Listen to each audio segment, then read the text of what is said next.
کیا کبھی دنیا نے سوچا تھا کہ وہ لمحہ بھی آئے گا جب پانیوں پر تیرتی ہوئی صرف امدادی کشتیاں بھی دشمن کی آنکھوں میں خنجر بن جائیں گی؟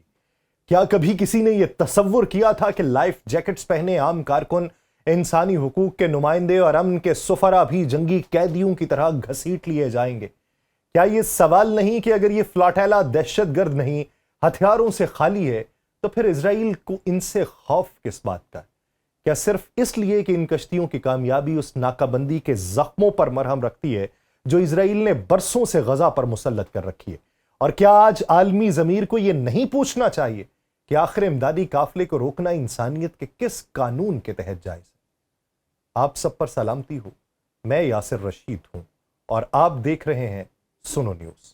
ناظرین، یہی زاویہ، یہ طویل تجرباتی تحریر، یہ طویل تجرباتی مشاہدات، یہ تیز اور سوچنے پر مجبور کر دینے والی لہریں اور یہ ترتیب کے ساتھ فلاٹیلا جو سمندر کی لہروں کے اوپر رواں دواں تھا، یہ واقعہ دراصل اسرائیل کی اس پالیسی کی عکاسی کرتا ہے جس میں وہ ہر اس آواز اور ہر اس کوشش کو دبانے کی کوشش کرتا ہے جو غزہ کے محاصرے کو توڑنے کا ذریعہ بن سکے۔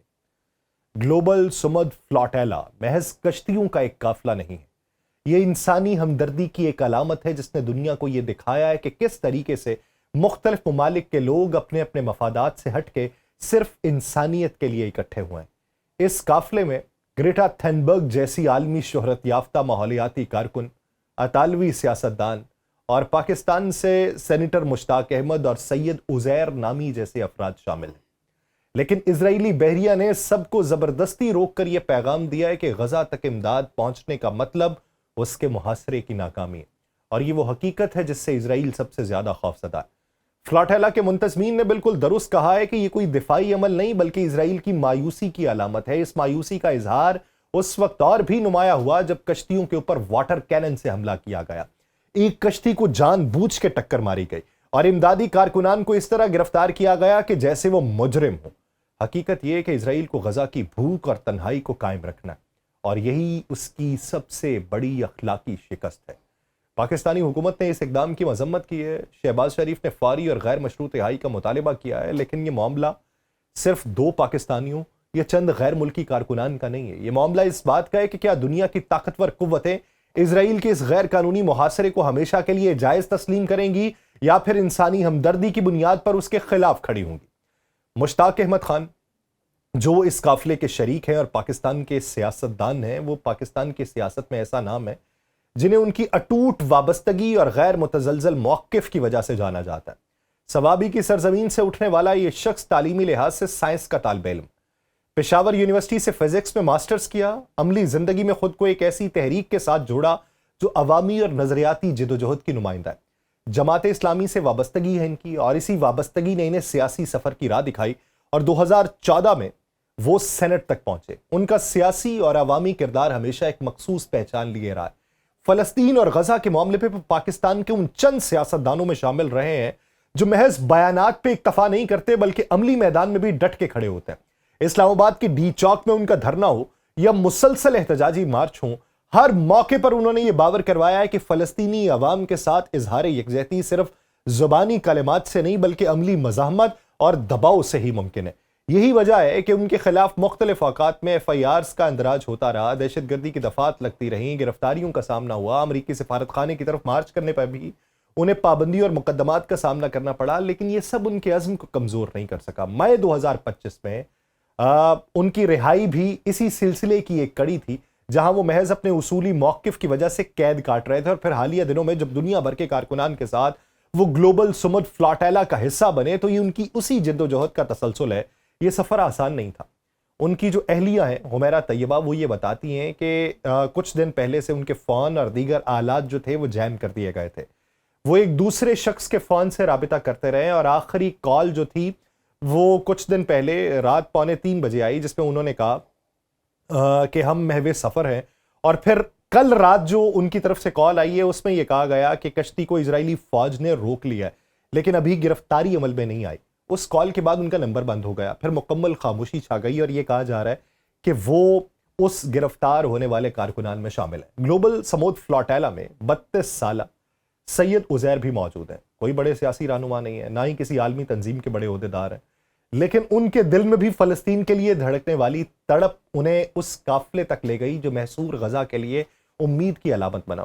وہ لاہور میں پرفیوم کے ایک چھوٹے سے کاروبار سے وابستہ ہے، اپنے والدین کے اکلوتے بیٹے ہیں۔ کاروبار کے ساتھ ساتھ وہ قرآن و حدیث کی تعلیم و تدریس سے بھی منسلک ہیں، اور ان کا یہ سفر کسی ذاتی مفاد کے لیے نہیں بلکہ ایک ایسے انسانی فریضے کے لیے تھا جو دنیا کے طاقتور ایوانوں میں دب کے رہ چکا ہے۔ 3 ستمبر کو وہ پاکستان سے تیونس روانہ ہوئے اور پھر فلاٹیلا کا حصہ بن گئے۔ گزشتہ رات انہوں نے بھی اپنی اہلیہ سے آخری رابطہ کیا اور اس کے بعد جیسے سناٹا چھا گیا، لیکن اس خاموشی سے پہلے ان کی آواز دنیا بھر کے سامنے آ چکی۔ انہوں نے اپنے انسٹاگرام پہ جاری کیے گئے آخری پیغام میں سر پہ کیپ، جسم پہ لائف جیکٹ پہنے، سمندر کے بیچ کھڑے ہو کے یہ کہا کہ 25 کروڑ پاکستانی عوام میں سے صرف 6 لوگ سموت فلاٹیلا کے لیے اپنا سب کچھ قربان کر کے گھروں سے نکلے تھے، اور میں امید کرتا ہوں ہمارے پیچھے 25 کروڑ میں سے کم از کم 6 لاکھ افراد تو غزہ کے لیے اکٹھے ہوں گے۔ یہ ایک اپیل نہیں تھی بلکہ ایک عہد کی صورت تھا، جیسے کوئی اپنے لہو سے تاریخ کے اوراق پہ تحریر چھوڑ دے۔ ابتدائی طور پہ 6 پاکستانی اس قافلے کا حصہ بننے والے تھے، لیکن پھر آخرکار صرف 2 ہی نکل سکے، اور ان 2 میں سے ایک سید عزیر نظامی ہے اور دوسرے مشتاق احمد خان صاحب ہیں۔ آخری لمحات میں سید عزیر نظامی نے دعویٰ کیا کہ 12 اسرائیلی بحری جہازوں نے ان کا راستہ روکا ہے، اور وہ تصویر اور منظر نہ صرف ان کی ہمت بلکہ اسرائیل کی اس بوکھلاہٹ کا بھی ثبوت تھا جو محض امدادی کشتیوں سے لرز اٹھتی ہے۔ سب سے پہلے ایک نقطہ واضح کرنا ضروری ہے، سمندر پر تجارتی جہاز اور ان کے عملے کو روکا جانا، یہ نیویگیشن کے راستے سیاسی مقاصد کے لیے بند کرنا، یہ فوجی حکمت عملی نہیں ہوتی، یہ ایک جدید شکل کی معاشی جنگ ہوتی ہے۔ اس فلاٹیلا کا مطلب یہ ہے کہ انسانی امداد جو تھی اسے جس جگہ پہنچانا تھا وہاں پہ معاشی جنگ اور سیاسی جنگ نے اپنا حساس مفاد دیکھا ہے۔ سوال یہ پیدا ہوتا ہے کہ جب انسانیت اور وہاں پہ قوانین جو لاگو بھی نہ ہوں وہ لاگو کر دیے جائیں انسانیت کے متبادل میں، تو پھر کون سا زاویہ ہوگا اور کون سا راز و نیاز ہوگا؟ دوسرا جو نیا زاویہ ہے وہ انسانیت کے پیشہ ور افراد کا ہے۔ عام بیانیے میں عملہ، رضاکار اور کارکن محض مددگار ہوتے ہیں، مگر حقیقت میں یہ افراد جو ہیں یہ اب عالمی قانون کے تجرباتی فریق بن چکے ہیں، جہاں پہ دنیا کو یہ بتانا ہے کہ پرانے اصولوں کو چیلنج کر کے نئے عملی ضوابط قائم کرنے ہیں۔ ان کے تجربات سے یہ پتا چل رہا ہے کہ بین الاقوامی برادری سمندری راستوں کو انسانی امداد کے لیے مخصوص امن گزرگاہوں میں تبدیل کر سکتی ہے یا نہیں۔ تیسرا نقطہ جو ہے وہ شپنگ کمپنیز کے بارے میں ہے، جس پہ میں زیادہ بات نہیں کروں گا۔ نیویگیشن کا تکنیکی مالی پہلو ہوتا ہے جس میں بیمہ کار بھی ہوتے ہیں، پورٹ آپریٹرز بھی ہوتے ہیں، لیکن اس معاملے کے اوپر تو یہ سارے رضاکار ہیں۔ نہ کوئی ان کا بیمہ پریمیم ہوگا، نہ ان کے لیے بندرگاہیں خطرناک لیبل ہوں گی۔ یہ امدادی جہازوں کی روانگی اور روک جانے کا مطلب تو سمجھتے ہی نہیں ہوں گے۔ اس لیے یہ فلاٹیلا ایک طرح سے آزمائش ہے کہ عالمی تجارتی ڈھانچہ انسانی رسد کے مفاد میں اپنا رویہ بدلنے کا اہل ہے یا نہیں۔ چوتھا زاویہ جمہوری شفافیت اور ٹریکنگ ٹیکنالوجی کا ہے۔ آج سیٹلائٹ امیج ٹریکنگ اور اوپن انفارمیشن کے ذریعے سفر کی ہر حرکت جو ہے وہ دیکھی جا سکتی ہے۔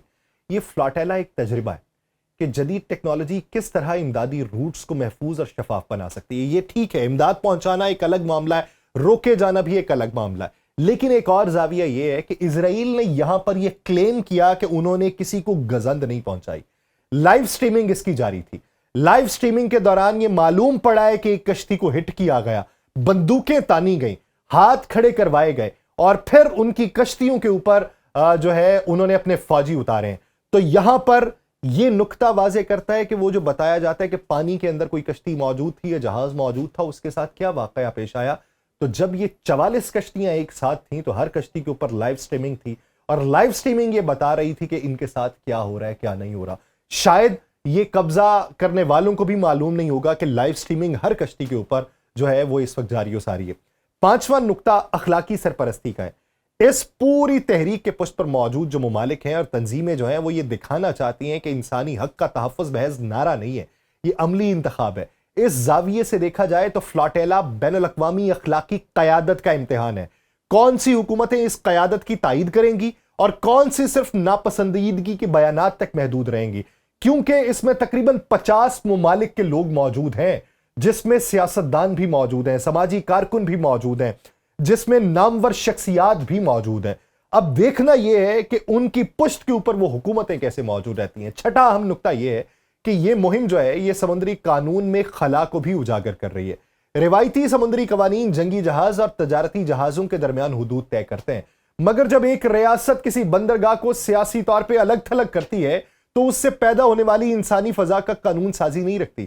فلاٹیلا اس خلا کو منظر عام پہ لا کے قانون ساز اداروں کو مجبور کر سکتی ہے کہ وہ انسانی سمندری راہداری کے نئے ضوابط وضع کریں، جہاں پہ تجارتی جہاز اور دوسری طرف کسی کا جنگی جہاز جو ہے، اس کے علاوہ ہٹ کے بھی امدادی جہازوں کے اوپر بھی توجہ دی جائے۔ ساتواں پہلو مقامی عوام اور سماجی طاقت کا ہے کہ فلاٹیلا میں شامل ممالک کے شہری نہ صرف امداد پہنچا رہے ہیں بلکہ بین الاقوامی عوامی تحریک کی شکل میں سیاسی اثر بھی ڈال رہے ہیں۔